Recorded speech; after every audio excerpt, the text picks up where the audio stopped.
hormonas del crecimiento, que son hormonas también que intervienen en el metabolismo. El tema era regulación endocrina del metabolismo y del desarrollo. Después veremos las del metabolismo intermedio, que son las hormonas del páncreas endocrino, que es la insulina, el glucagón y la somatostatina. Y aquí las hormonas tiroideas, la T3 y la T4, la triiodotironina y la tirosina o tetraiodotironina. El tiroides es una glándula que sabéis dónde está. Aquí tenéis la referencia anatómica. Esto de aquí es el... A ver, ¿veis dónde señalo o no? Esta es la tráquea. Sí, se ve. Se ve. Pues una ampliación de la tráquea. Esta es la zona de los cartílagos laringeos. Esta es la zona de la epiglotis. Aquí está la epiglotis, los cartílagos laringeos y el aparato hioideo. Y esta es la zona que se desarrolla con la testosterona más en los hombres que en las mujeres, y es lo que da el aspecto de abultamiento aquí en el cuello que llamamos nuez. Pues justamente debajo y al inicio de la tráquea hay una glándula endocrina que es el tiroides. Y bueno, y puede estar normal, que en condiciones normales pues no se palpa bien siquiera, ni se nota, o puede estar aumentada de tamaño. Y bueno, y ahí cuando está aumentada de tamaño se denomina esa enfermedad bocio. Normalmente es por falta de yodo en la dieta. Si cogemos, esta es la referencia anatómica, tiene dos lóbulos unidos por un istmo central, lóbulo izquierdo y lóbulo derecho. Y si hiciéramos un corte histológico, tenemos esta estructura. Es una estructura glandular, como veis. Es un epitelio glandular formando unos folículos, y después hay otras células adyacentes que ya no forman folículos, que son células que están ahí perifoliculares. Los folículos van a dar lugar a la síntesis y secreción de la T4 y la T3, la triiodotironina y la tirosina, y estas células que están perifoliculares pues dan lugar a otra hormona que se llama calcitonina. La síntesis de hormonas tiroideas, pues bueno, ¿qué se requiere?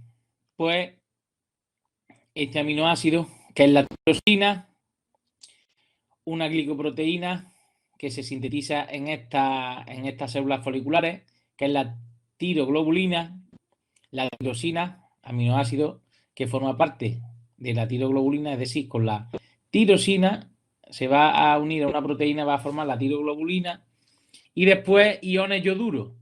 Y el ion yoduro no se sintetiza en ningún lado, esto hay que tomarlo en la dieta. ¿Dónde proviene el ion yoduro principalmente en la dieta?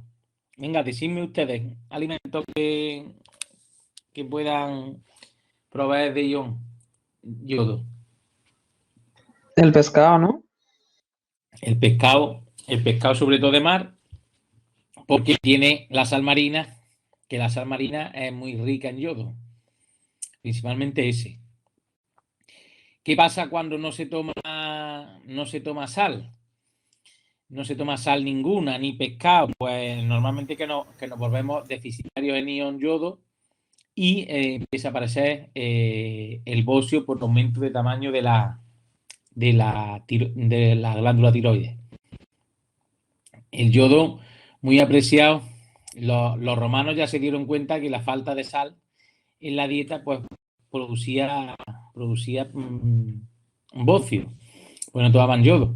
También, y entonces, bueno, de ahí venía que a la gente la pagaban con sal. Imaginaros, en el interior del Imperio Romano, ahí no llegaba pescado, ni como no fuera pescado de salazón, pero o lo tomaban por la sal o nada, y la sal era difícil de conseguir, sobre todo las tropas de las legiones romanas. Cazaban, mataban un jabalí o algo, se lo comían, pero sal, como no la llevaran desde otras partes, no existía. Y donde se asentaban los romanos, tenían mucha necesidad siempre de tener un suministro de sal y la sal venía o de la costa y incluso por eso se denomina hoy en día el tema del salario. El sueldo se dice salario porque antiguamente los romanos pues muchas veces pagaban con sal y teniendo sal pues podías comprar cualquier cosa porque llegabas a algún sitio de interior y podías pues lo que necesitaras lo intercambiabas con sal y era como la moneda de cambio. Y la sal empezaron a hacerla en donde había, por ejemplo, arroyos salados, por ejemplo, el que sea de la zona de aquí de Córdoba, de la Campiña, pues ahí está el arroyo salado, que discurre desde más o menos, pasa por Aguilar de la Frontera y va a desembocar a Río Genil, a la altura de poco antes de Écija, pues ahí hay salinas romanas, y todavía están en funcionamiento muchas, ¿eh? Y lo que hacen es, pues, hay unas láminas, antes las hacían ellos de piedra y ahora son las láminas de hormigón, como si fuera una especie de piscina, pero con muy poquita profundidad.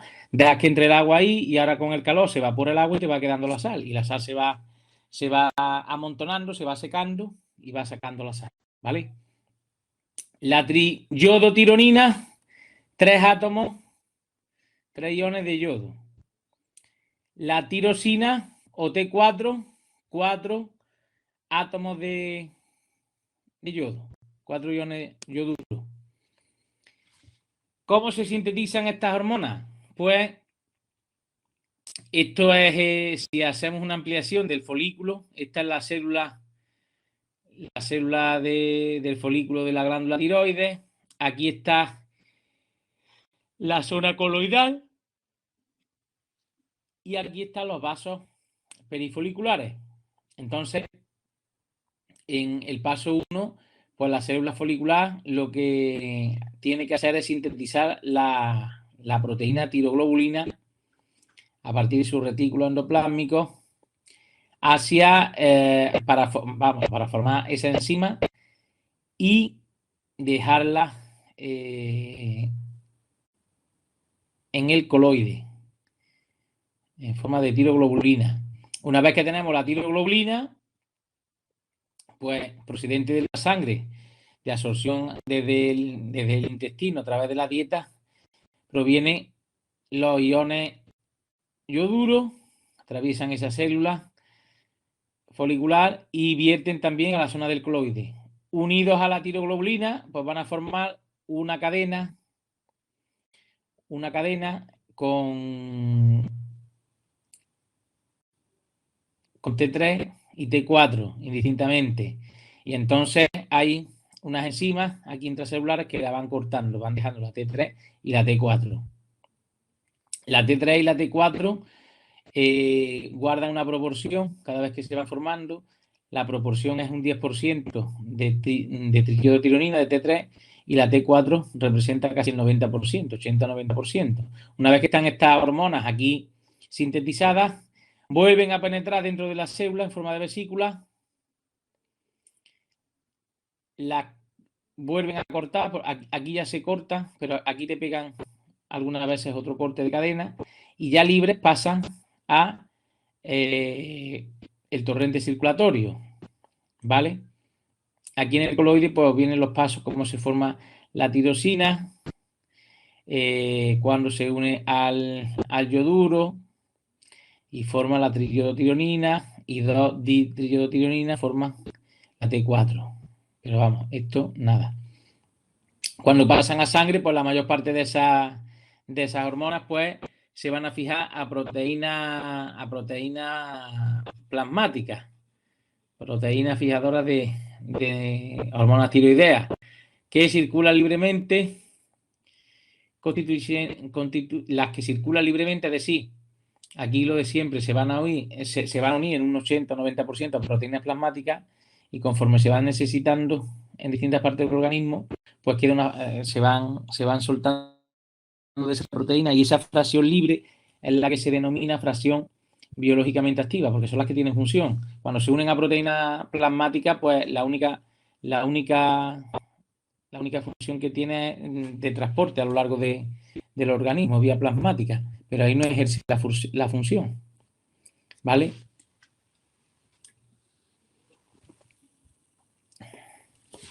efectos fisiológicos de las hormonas tiroideas en la función, ¿vale?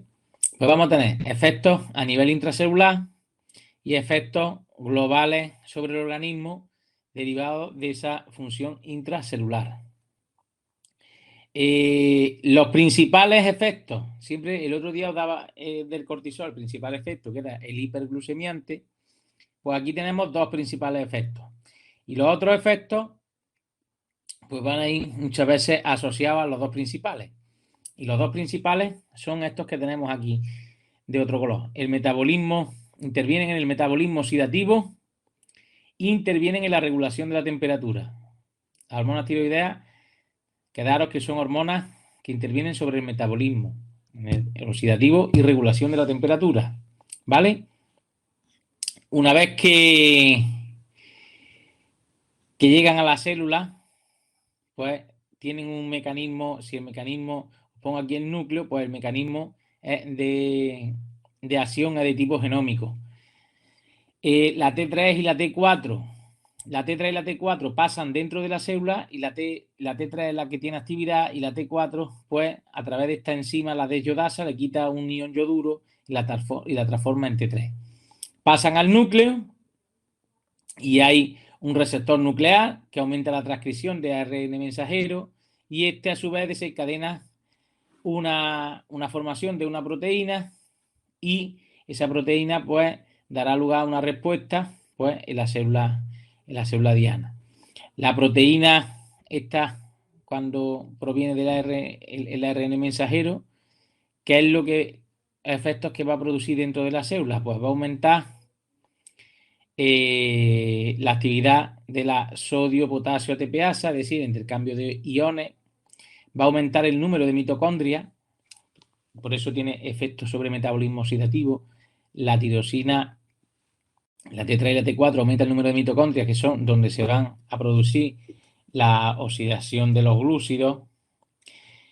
Aumenta también las unidades de enzimas respiratorias. Aumentan o disminuyen otras enzimas y proteínas, ya lo veremos. Y también tienen un efecto sobre las proteínas para el crecimiento y la maduración en el anabolismo proteico. Anabolismo es formación de proteína, catabolismo es rotura de proteínas, ¿vale? Y todos estos efectos, al final, ¿en qué se traducen? Pues en un aumento del consumo de oxígeno a nivel intracelular. Y si aumenta intracelular, pues vamos a necesitar un aumento del consumo de oxígeno a nivel respiratorio, pulmonar, y aumento del índice metabólico. Y si esto lo trasladamos a estos efectos dentro de la célula al organismo general, pues para que aumente este consumo de oxígeno, ¿qué tiene que pasar? Pues que aumente la entrada de aire a los pulmones, aumente la ventilación para que llegue más oxígeno y que aumente el gasto cardíaco. El gasto cardíaco, ¿sabéis lo que era? El volumen de sangre que sale de un ventrículo en un minuto. El gasto cardíaco puede aumentarse por dos formas, o por aumento de la intensidad de la contracción o fuerza de contracción, o por aumento de la frecuencia. Normalmente, pues se aumenta el gasto cardíaco por aumento de la frecuencia cardíaca. Entonces, al aumentar el gasto cardíaco, pues bombeo más sangre y llega más oxígeno a las células musculares, por ejemplo, ¿no? Va a requerir, si hay más consumo de oxígeno, va a requerir más cantidad de sustrato. Entonces, ¿qué pasa cuando hay mucha tirosina? Pues que aumenta el consumo de comida. Es decir, cuando tenemos un hipertiroidismo, pues comemos más. ¿Por qué? Porque nosotros vamos a estimular el consumo de oxígeno en la célula por aumento de la mitocondria, aumento de las enzimas respiratorias, aumentamos el índice metabólico, pues entonces consumimos más comida, movilizamos los hidratos de carbono, proteínas y grasas endógenos, es decir, necesito más sustrato y puedo hacerlo de dos formas, o consumo más comida o movilizo las grasas. Entonces, pues uno de los signos clínicos del hipertiroidismo, un aumento de la enzima de las hormonas tiroideas, es polifagia, aumento de como más, y anorexia, es decir, me voy quedando más delgado porque estoy consumiendo los propios sustratos, ¿vale? Como consecuencia del aumento del índice metabólico, al consumir más oxígeno y la quema más de sustratos, pues vamos a aumentar el índice metabólico, pues va a aumentar la exhalación de CO2. Si consumo más oxígeno, pues ese oxígeno va a dar lugar a más cantidad de CO2. Aumenta la ventilación, aumenta la urea. ¿Por qué aumenta la urea? Pues porque voy a quemar, entre comillas, proteínas. La urea siempre viene del catabolismo proteico. Aumenta la función renal. Cada vez que yo consumo mucha proteína, pues la urea, que es un metabolito de esa proteína, pues tengo que eliminarla por la orina. Entonces, la forma de eliminarla es aumentando la función renal, es decir, filtrando mayor cantidad de sangre, con lo cual necesito beber más. Va a bajar la masa muscular, hay un catabolismo proteico en el músculo, y va a bajar también el tejido adiposo. Aumenta también la termogénesis, es decir, regulación de la temperatura, aumenta la temperatura, y como consecuencia, pues para regular la temperatura, aunque aumente, pues se va a producir un efecto de sudoración y con unas pérdidas insensibles de agua. Pues estos son los efectos generales que va a provocar el aumento de las hormonas tiroideas a efectos fisiológicos en el organismo. Si nos pasamos a efectos ya que no son fisiológicos, que son patológicos, pues dice uno, ¡ay, qué bien! Me voy a quedar delgadito, voy a comer lo que quiera y no pasa nada. Pues sí pasa. Esto da lugar a trastornos metabólicos, incluso de otros temas como el del desarrollo muscular, etcétera. Puede dar lugar a aplasias musculares, es decir, falta de tono muscular, al final se quedan los músculos hipoplásicos y entonces pues, pueden dar lugar a problemas. Efectos fisiológicos sobre el organismo, aquí os lo he contado, pero aquí los tenéis escritos, sobre el crecimiento y la maduración, desarrollo y crecimiento óseos, también tienen problemas, desarrollo del sistema nervioso y en el sistema simpático, desarrollo del sistema nervioso y sobre el sistema simpático, los efectos estos de la hormona tiroidea a largo plazo en una persona que sea hipertiroidea, pues acaban muy nerviosos, acaban irascibles, no se les puede hablar muchas veces porque están siempre enfadados. El metabolismo de los carbohidratos, lípidos y proteínas cambia, es decir, se movilizan y también producen los efectos globales que son estos que os he indicado con el aumento del metabolismo. Pues aquí tenéis un resumen.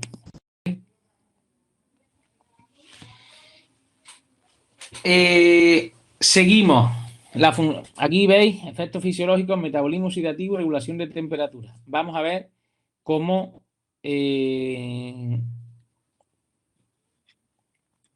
se regula esto. Aquí tenemos tasa metabólica y esto estado tiroideo. Vamos a ver esta diapositiva. La función principal de las hormonas tiroideas en el adulto es proporcionar sustratos para el metabolismo oxidativo, es decir, interviene sobre el metabolismo oxidativo y regulación de la temperatura. Y una vez que empleo sustratos para el metabolismo oxidativo, pues aumento el consumo de oxígeno en la mayoría de los tejidos. Con otras hormonas, pues intervienen en la modulación del metabolismo de los carbohidratos, proteínas y grasas.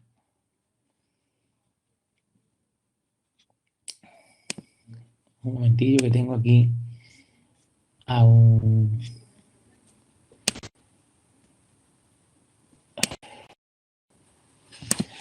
Venga.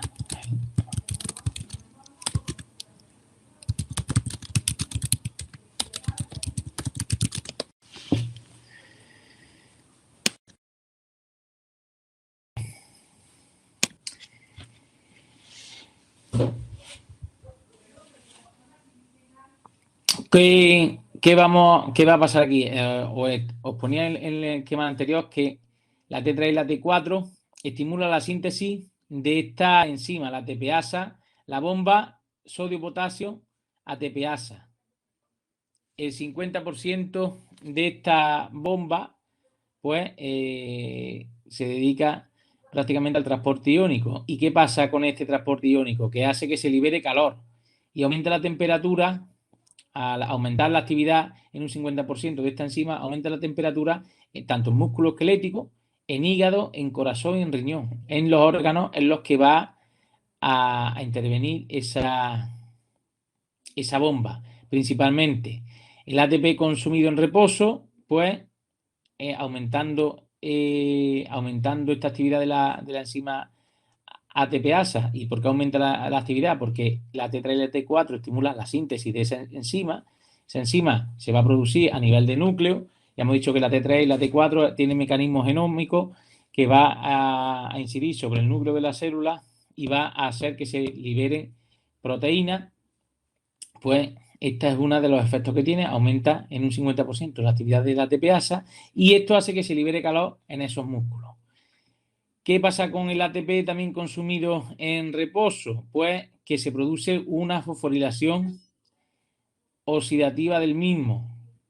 ¿Y qué pasa también? Que el 50% hemos dicho que el ATP consumido en reposo bajo los efectos de la T3 y T4 da un aumento en un 50% de la ATPasa y el otro 50% que es del ATP, pues se dan actividades de mantenimiento. Se libera calor y aumenta la temperatura del músculo esquelético, hígado, corazón y riñón. Es decir, con el efecto de el ATP en condiciones normales, la mitad va para esta bomba y la otra mitad para actividad de mantenimiento, pues sí, bajo los efectos de estas dos hormonas, al final lo que vamos a incrementar la liberación de calor, por un lado y por el otro, tanto en la actividad de mantenimiento como por la actividad de la bomba ATPasa. Normalmente el calor lo libera con la actividad de mantenimiento normal. Pues ahora, con efecto de estas hormonas, le vamos a aumentar la actividad ATPasa y se va a producir más liberación de calor y aumento de la temperatura en el músculo, en hígado, corazón y riñón. ¿Vale? ¿Qué pasa cuando la T3 y la T4 intervienen? Pues que aumenta la capacidad oxidativa. ¿Y por qué aumenta la capacidad oxidativa? Aparte de la temperatura, pues porque aumenta, hemos dicho, el número de mitocondrias. Si hay más mitocondrias, hay más actividad de los citocromos y en los citocromos que están en la mitocondria lo que hay es una enzima que se llama citocromo oxidasa. Pues entonces, al final lo que hace es aumentar el número de mitocondrias, es decir, la fábrica donde se produce la combustión de la glucosa. Y por ende, al aumentar la T3 y la T4, este número de mitocondrias, pues para que estén funcionando, pues se necesitará mayor aporte de oxígeno. Y si hay un aumento del aporte de oxígeno, viene porque aumenta el consumo de oxígeno vía respiratoria, vía pulmonar. Y esto hace que aumente la tasa metabólica. La tasa metabólica es la tasa de sustratos que quemamos en relación al oxígeno que consumimos. Y tenemos una tasa metabólica de mantenimiento y después tenemos una tasa metabólica de cada una de las actividades que ejerzamos en el organismo. Entonces, la tasa metabólica va a estar directamente proporcional a los niveles de T3 y de T4, de triiodotironina y de tetraiodotironina o tirosina. La T3 es la activa y cuando se va consumiendo la T3, la T4 se va transformando en T3 por la desyodasa. Le quita un yodo y fuera. ¿Cómo se regula la secreción de las hormonas tiroideas? Pues vamos a ver, las hormonas tiroideas siempre están controladas por el eje hipotálamo hipofisario. Aquí tenemos el eje hipotálamo, hipofisario y de la glándula que actúa, que en este caso es la glándula tiroides. Pues hipotálamo, hipofisario, tiroideo. Hipotálamo, hipofisario es la adenohipófisis o pituitaria anterior y vamos a ver cómo se regula. La secreción de las hormonas tiroideas T3 y T4 está controlada por retroalimentación negativa a nivel de ¿dónde? Del eje hipotálamo hipofisario. Es decir, la hormona esta, ¿os acordáis cómo era? La hormona liberadora de tirotropina, que esto es una neurohormona. Se secreta hacia el sistema porta-hipofisario, estimula a la adenohipófisis y esta adenohipófisis secretará a su vez la tirotropina, la TSH. La tirotropina ejercerá su acción sobre la glándula tiroides y la glándula tiroides hará que se vierta el contenido de los folículos glandulares que están repletos de T4 y T3. La T4 y la T3 se van a vertir a sangre y en el momento que aumenta la cantidad de T4 y T3 en sangre, pues hay un feedback negativo por cortocircuito corto, inhibiendo la producción de tirosina a nivel de la adenohipófisis y una retroalimentación negativa por cortocircuito largo, inhibiendo la liberación de la hormona de tirotropina a nivel del hipotálamo. ¿Vale? En condiciones normales, pues hay una descarga tónica, es decir, pulsada de esta hormona, lo que puede ser más o menos intensa dependiendo de los niveles en sangre que dispongamos de T4 y T3. Siempre la T3 es la fracción que va a tener los efectos, que va a llevar a cabo los efectos metabólicos. Cuando se acaba la T3, la T4 se transforma en T3 bajo la acción de la deyodasa, quitándole un ion yoduro. ¿Lo veis ahí en rojito? Pues nada. El regulador más importante de la tirotropina, cuya secreción presenta una variación mínima diurna, es decir, la tirotropina se secreta más por la noche que por el día. La secreción en el día pues va a tener una variación mínima, determinado que los niveles de T3 y T4 en plasma sean relativamente constantes. Va a ser menor durante el día, pero los niveles de T3 y T4 durante el día van a ser constantes. Los niveles plasmáticos de T3 y T4, la fracción libre, regulan su propia secreción, con un mayor efecto sobre la hipófisis. Aquí tiene mayor efecto que sobre el hipotálamo, pero también tiene. La secreción de la tirotropina o de la tirotropa hormona está bajo el control hipotalámico a través de la hormona liberadora de tirotropina. Esta hormona liberadora de tirotropina tiene una hormona inhibidora, que es la dopamina, y la somatostatina, que es la GH y H de inhibidora, y glucocorticoides ejerce una acción inhibidora sobre su liberación. Es decir, la dopamina, la somatostatina, que es la hormona inhibidora de la hormona de crecimiento, y los glucocorticoides tienen acción inhibidora sobre su liberación. Si yo pregunto cuáles son las hormonas o la sustancia inhibidora de la tirotropina, pues ya sabéis que son tres: la somatostatina, que es la inhibidora de la AGH, la hormona de crecimiento, la dopamina y los glucocorticoides. ¿Vale? Que la hormona tiroidea ejerce su control por retroalimentación negativa sobre su liberación. Esto es lo que viene aquí. Aquí viene de forma visual y aquí os lo pongo escrito. La única acción importante de la tirotropina son las que ejerce sobre el tiroides. Es decir, esta hormona solo tiene acciones importantes sobre la glándula tiroides. ¿Qué hace sobre la glándula tiroides? Pues promueve el crecimiento de la glándula y estimula todos los aspectos de su función para que esta glándula secrete T4 y T3, ¿vale? El mecanismo de acción de esta hormona, a la diferencia de la T4 y T3, es no genómico. Será una hormona polipeptídica. Y el no genómico está mediado por el AMP cíclico, que es decir, que interviene una proteína G y el AMP cíclico. La hormona T4 y T3 pues tiene un mecanismo genómico. Directamente tienen el receptor de las mismas en el núcleo de la célula. ¿Vale? Seguimos. ¿Os ha quedado claro las hormonas tiroideas o no? ¿Para qué sirven? Hablar. Sí, no, yo creo que sí. Sí, nos ha quedado claro. Y ahora, eso es la hormona tiroidea. Ahora yo te digo una persona con hipertiroidismo y otra con hipotiroidismo. una persona con hipertiroidismo, ¿qué signos clínicos de ese hipertiroidismo tendrá? Decidme, signos clínicos del hipertiroidismo. Displasia muscular. Sí. Mayor. Displasia, hipoplasia. Displasia es malformación. Hipoplasia es Eso es displasia, que me confundí. También que el músculo no se desarrolla bien. ¿Qué más? un mayor consumo de oxígeno, ¿puede ser? No, pero No, vamos. sangre.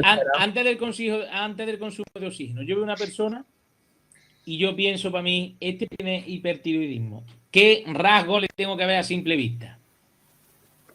Nerviosismo, irritabilidad. Nerviosismo, irritabilidad, delgadez. Mocanijo. Delgadez, y los músculos van a estar muy marcados, apenas va a tener grasa, los músculos aparecen como si fueran cintas musculares, no va a tener los músculos como si fuera un culturista, sino como cintas musculares, etcétera. Después, como tiene el metabolismo oxidativo aumentado, pues va a tener mayor temperatura, va a tener desarrollo y crecimiento óseo. Si fuera una persona joven o un animal joven, sí, pero normalmente esto se ve en personas mayores. Ya el crecimiento óseo, pues prácticamente nulo. Va a sudorar con frecuencia, va a estar comiendo bastante, va a beber bastante agua, va a estar muchas veces como jadeando y con ahogo. Esos son los efectos del hipertiroidismo. Ahora, un hipotiroideo, ¿qué características tiene? Al revés, ¿no? Como que va cogiendo peso poco a poco. Es una persona que se encuentra cansada la mayor parte del tiempo, como que tiene menos actividad. No, aquí me ponen que el hipotiroideo está más gordito, pero puede estar gordito, vamos, porque coma, este también come. Este lo que pasa es que come y gasta. El hipotiroideo come. Sí, por eso digo que no tiene, que va ganando peso porque no lo consume igual, pero el metabolismo es más lento, por eso engorda. Le está poniendo ahí una compañera. Y después sobre el sistema simpático y sobre el sistema nervioso general y simpático están más tranquilos, están prácticamente aletargados, no se alteran por nada, etcétera. ¿Qué pasa con los hipertiroideos? Un problema que pueden tener a largo plazo, que como están tirando de las proteínas musculares y tienen el metabolismo muy acelerado, pues van a forzar mucho la función renal, porque tienen que eliminar mucha urea. Y con el tiempo le puede ocasionar una insuficiencia renal. Y la insuficiencia renal, si no se trata y se coge a tiempo, pues es causa de o trasplante renal o muerte. ¿Vale? Normalmente, pues a los hipertiroideos se les da unos fármacos que van a evitar que se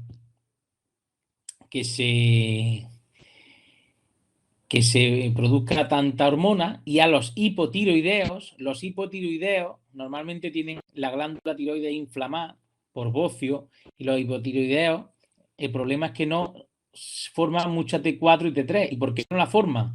Porque les falta el yodo de la dieta. Entonces a los hipotiroideos pues se les da yodo, exactamente. ¿Vale? Pues con esas cosas, porque si yo os cuento sobre la fisiología y no os meto algo de fisiopatología, pues no se os queda. La fisiología es como las cosas buenas. Solo se da uno cuenta de los efectos de la función real importante que tiene cuando la pierde. Eso es como el que tiene una novia que es muy buena y solo se da cuenta que era buena cuando la ha perdido. Pues la fisiología normal, que yo la cuento y dices, pues esto funciona muy bien. Pues te das cuenta cuando lo pierdes.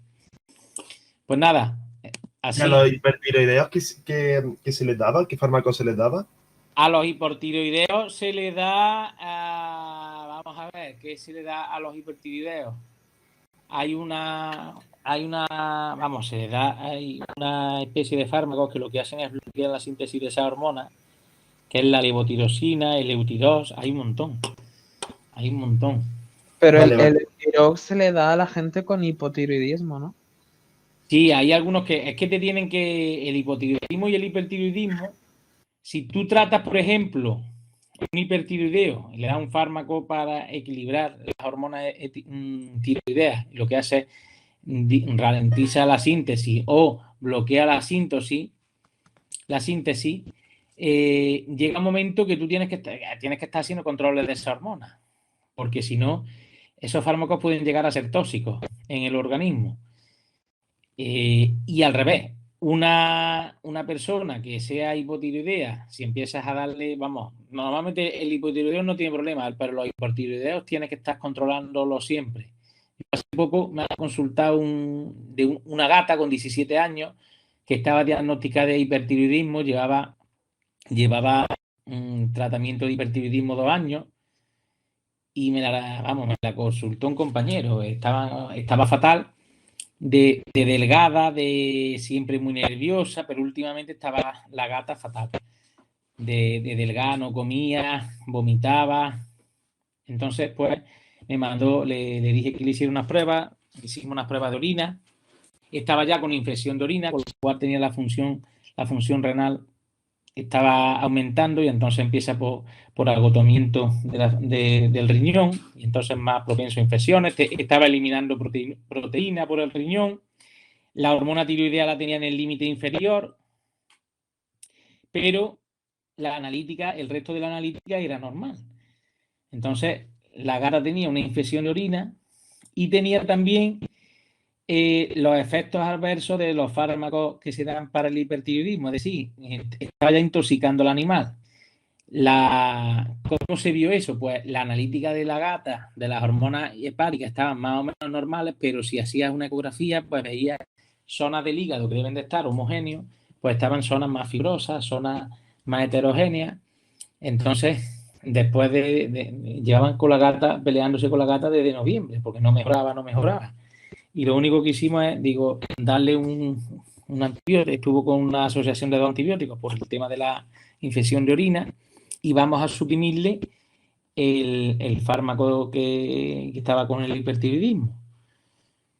Al principio no estaba de acuerdo, pero digo, haz lo que se muere la gata. Pues a partir de los 7 días empieza a ver los efectos.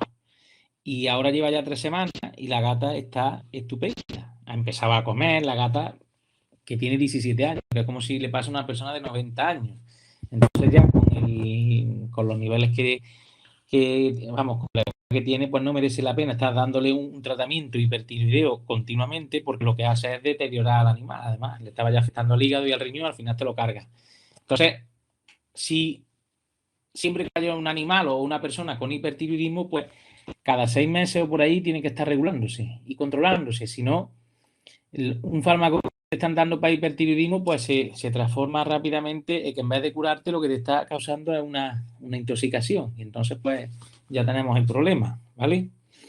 Bueno, pues seguimos. La hormona del crecimiento. La hormona del crecimiento es otra hormona que se produce. ¿En dónde se produce? Venga. Aquí, en la adenohipófisis. La adenohipófisis tiene 6 hormonas, que la dije el primer día. Pues ya hemos visto unas cuantas, ¿vale? Es una hormona adenohipofisaria o de acción directa, es decir, acción directa sobre los tejidos. Vaya a ver, esa de aquí pasa, pero tiene efectos sobre el hígado y sobre otros tejidos. Estimula el crecimiento somático postnatal. El crecimiento somático postnatal es el crecimiento del cuerpo una vez que se produce el nacimiento y el desarrollo del mismo. ¿Cómo se va a producir el crecimiento del cuerpo? Pues aumentando el volumen de las células. Las células se hacen más grandes. Aumentando el número de mitosis. Se multiplican. Aparte de que se hagan más grandes, aumentan el número. Y estimulando la diferenciación específica de células. Es decir, donde había células potenciales, pues induce la diferenciación celular.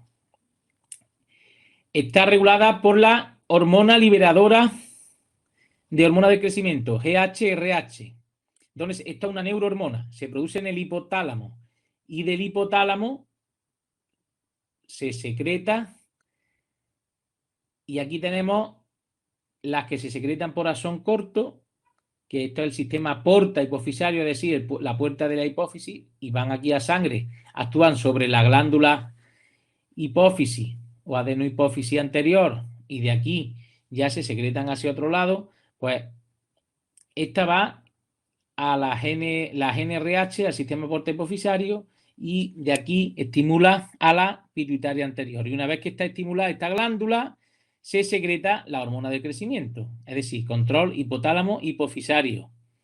Una vez que se secreta la GH, pasa a sangre y en principal efecto lo tiene sobre el hígado y sobre otros tejidos. Ahora vamos a ver cuáles son, ¿vale?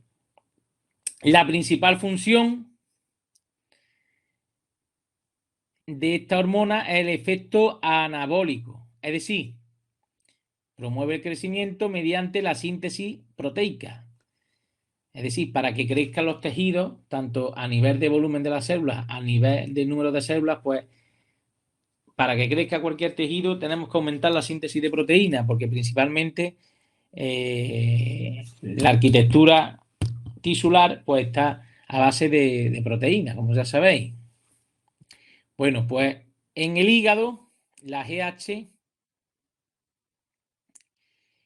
en el hígado va a provocar la liberación de factores de crecimiento tipo insulina, que se llaman, y estos factores pues se unirán a receptores en muchos tejidos y son los que van a inducir el crecimiento.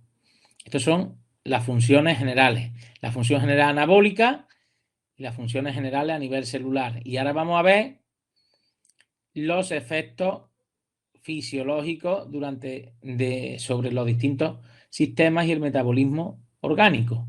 La GH posee un mecanismo de acción no genómico, es decir, un mecanismo de acción que actúa sobre el citoplasma de la célula, no en el núcleo. Bueno, pues, ¿qué va a pasar en el músculo? Por ejemplo, vámonos al músculo. Cuando hay presencia de hormonas del crecimiento, baja la captación de glucosa y aumenta la captación de aminoácidos.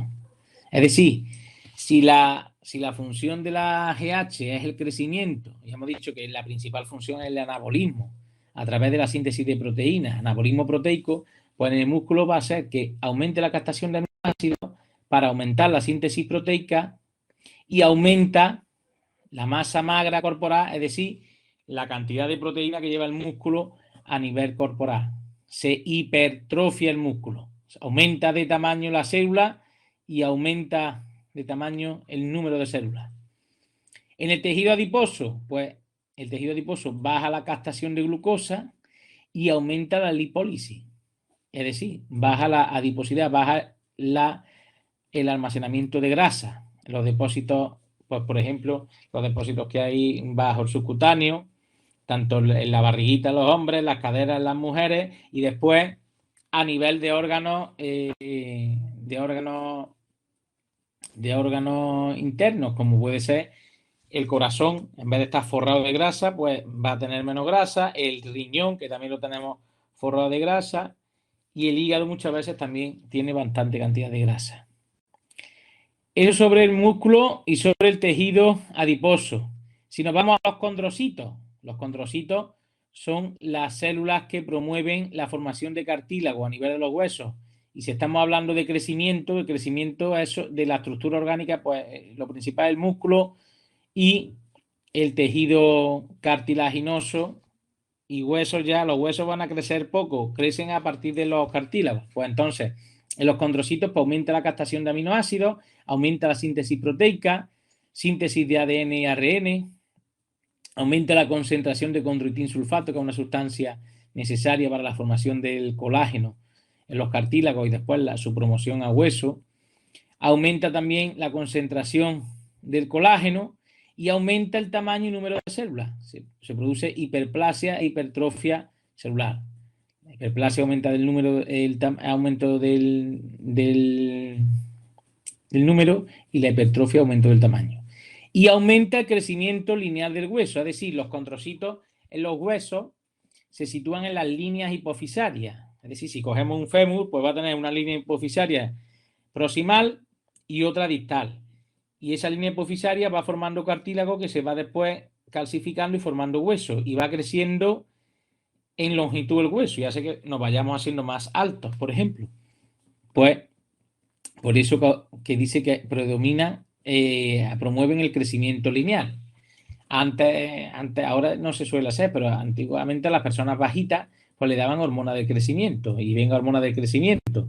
Pero vamos, no hace falta hormona de crecimiento, que tiene que tener una alimentación equilibrada y que cuando van, y si necesitan condroitin sulfato, por mucha hormona de crecimiento que dé, si no tiene condroitin sulfato, es decir, tiene que tener iones sulfato, sales de sulfato, iones de sulfuro en la dieta, pues por mucha hormona que tú des, si no tienes las sustancias básicas, pues no pueden crecer. Y ahora sobre otros órganos, riñón, páncreas, intestino, los islotes de la hormona paratiroidea, la piel, tejido conjuntivo, hueso y pulmones, pues los efectos generales. Efectos generales porque todos estos órganos también crecen. Nosotros, nuestro corazón no es el mismo corazón cuando somos un niño recién nacido que cuando somos un tío de 30 años. Ni los huesos ni los pulmones, pues efectos generales. Síntesis proteica, síntesis de ADN y ARN, aumento el tamaño y número de las células, aumenta el tamaño de los órganos y una vez que aumento el tamaño de los órganos, aumento la función de los mismos. Si aumento yo el tamaño de un riñón, pues va a filtrar más plasma y aumenta la función del órgano. Si aumento el tamaño del corazón, pues va a bombear más sangre y aumento la función del órgano. ¿Os queda claro? Sí. Sí. Venga, pues ahora vemos cómo se regula esta hormona. Vamos a ver cómo se regula la hormona. Esta hormona, que es la hormona del crecimiento, hemos dicho que se produce en la hipófisis, pues está regulada, como hemos dicho, por el hipotálamo con la hormona liberadora de hormona de crecimiento. Y esto, ¿por qué se produce la liberación de esta hormona? Pues por efectos externos. El ritmo circadiano, el estrés y las descargas de cortisol. El ritmo circadiano es el que hace que se libere esta hormona. Es decir, los niños, ustedes no habéis oído muchas veces que los niños cuando, vamos, que sepáis, los animales y los niños cuando están durmiendo es cuando crecen y después cuando pegan a lo mejor dicen, ha tenido unos días de fiebre y ha dado un estirón. Cuando tiene muchas veces, que no es una fiebre causada por una infección bacteriana, sino una hipertermia, es porque están creciendo los cartílagos de los huesos y entonces se produce un estrés y el estrés es el estrés que está aumentando el hueso de tamaño, pues va a provocar un aumento de temperatura y por eso después dicen que ha pegado el estirón.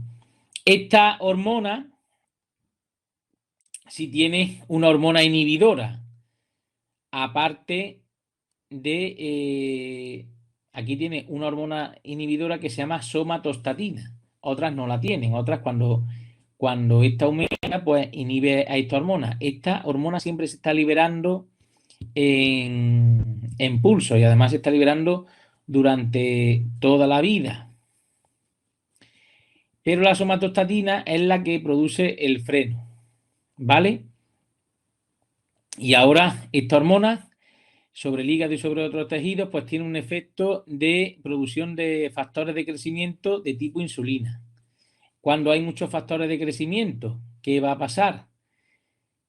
Que produce una retroalimentación positiva sobre la somatostatina y se produce somatostatina. Es retroalimentación positiva, pero como la somatostatina es una hormona inhibitoria, pues me va a frenar la liberación de hormona de crecimiento. Cuando bajan estos factores de crecimiento, pues una retroalimentación positiva sobre la GHRH. Aumenta la secreción de esta, aumenta la GH. Esto es distinto que la otra. La hormona liberadora de hormona de crecimiento hipotalámica, pues se libera a pulso. ¿A pulsos qué es? A pequeñas, como diría, como si fuera un grifo abriendo y cerrando, a pequeñas salidas, es lo que se denomina pulso. y estimula la retroalimentación positiva de la somatostatina. Os voy a contar esto y ahora os vuelvo a decir la regulación de la somatostatina. Esta se libera a pulso, es decir, de forma pulsátil, como si fuera no gota a gota, pero parecido. Abro y cierro un grifo. Se libera por la adenohipófisis y en el adulto el pulso máximo ocurre en las 2 primeras horas de sueño, es decir, cuando dormimos. Se libera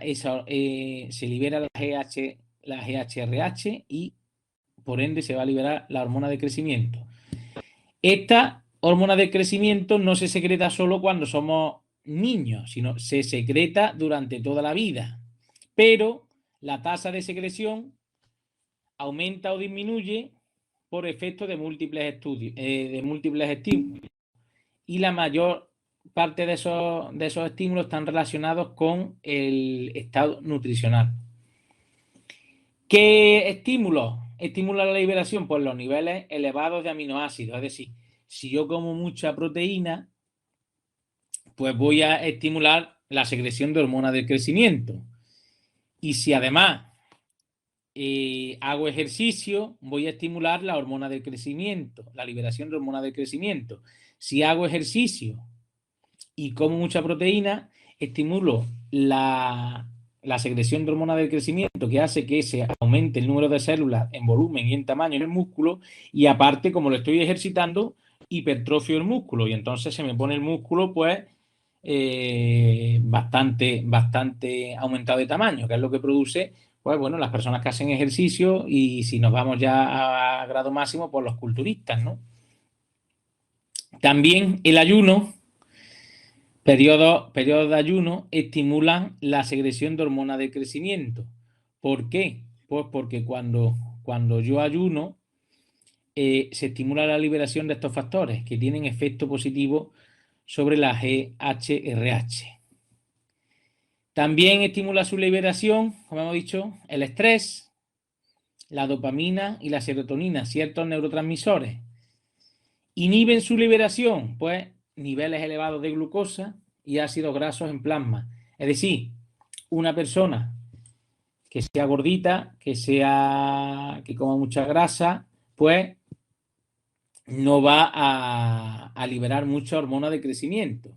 Entonces no va a tener hormona de crecimiento, no quiere decir que no crezca, pero si hiciera ejercicio no se va a poner con los músculos hipertrofiados, no los va a definir.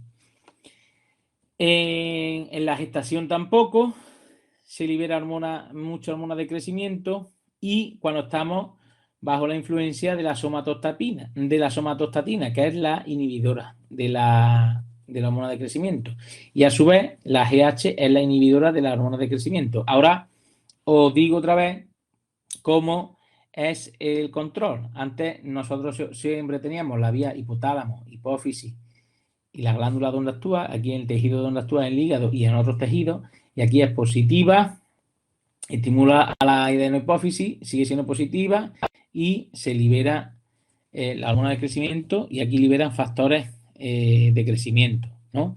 Cuando estos factores aumentan mucho, pues en vez de hacer una inhibición, un feedback negativo sobre la secreción de esta, lo que hace es, cuando aumentan mucho, hacen un feedback positivo sobre otra hormona, que es la somatostatina, una neurohormona, hormona somatostatina o hormona inhibidora de la hormona de crecimiento. Y esta, cuando aumenta, pues tiene un efecto de freno sobre la producción de la hormona de crecimiento. Cuando estos factores aumentan mucho, pues no inhiben a esta hormona, sino que hacen efecto positivo de esta, y esta es el freno de la hormona de crecimiento. Cuando estos factores bajan, pues ahí sí hay efecto de retroalimentación positiva. Es decir, aquí cuando baja, lo que hay es efecto de retroalimentación positiva, y siempre habíamos visto que cuando aumentaban mucho, pues había efecto de retroalimentación negativa. Pues aquí cuando bajan, retroalimentación positiva, es decir, estimulan que se produzcan más. Y cuando aumentan mucho, esto no se da, y lo que se da es esta vía, retroalimentación positiva sobre la somatostatina, pero como la somatostatina es el freno para la liberación de la hormona de crecimiento en la adenohipófisis. ¿Qué más? ¿Alguna pregunta más? A ver, ¿qué me estabais por aquí escribiendo? Paco, yo tengo una duda. Dime.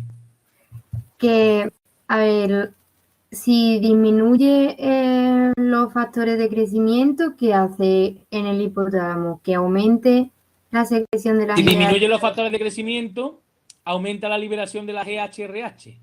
para que aumente la GH, ¿no? Exactamente. Y ahora dímelo al revés. Si aumenta los factores de crecimiento, ¿qué hace? Activa la somatostatina para que inhiba la GH. Exactamente. Vale. En otras que hemos visto, por ejemplo, vámonos a compararlo con otras. Con la... A ver. Con esta. Con la hormona tiroidea. Esta controla la secreción de la tirotropina. Aumenta la T4 y la T3. Y cuando aumenta mucho, ¿qué hace? Inhibe a la TRH. Y aquí hemos dicho que cuando aumenta mucho, hace una retroalimentación positiva, pero sobre otra hormona que es el freno. Y aquí cuando baja, hace que se estimule. ¿Esto para qué está? Pues para que siempre haya más o menos una cantidad constante. Si esto aumenta mucho, la frenamos un poquito, pero si disminuye, pues se estimula su secreción. Siempre necesitamos una cantidad más o menos constante. Entonces, pues, esa es la función de tener la somatostatina como freno, que otras no la tienen. En condiciones de estrés se altera la secreción de GHRH, sí. Sí. En condiciones de estrés y aumento del cortisol hacen que se pueda secretar GHRH, pero también se pueden secretar estas. Y entonces al final lo que te hace es que estás sometiendo al organismo un estrés orgánico. Por un lado estás pidiéndole que aumente de tamaño y por otro lado la somatostatina está impidiendo que ejerza su función. Y lo que te puede dar a nivel es a desequilibrio en la formación de estos factores a nivel hepático. Pero ahí ya empezamos a entrar en enfermedades.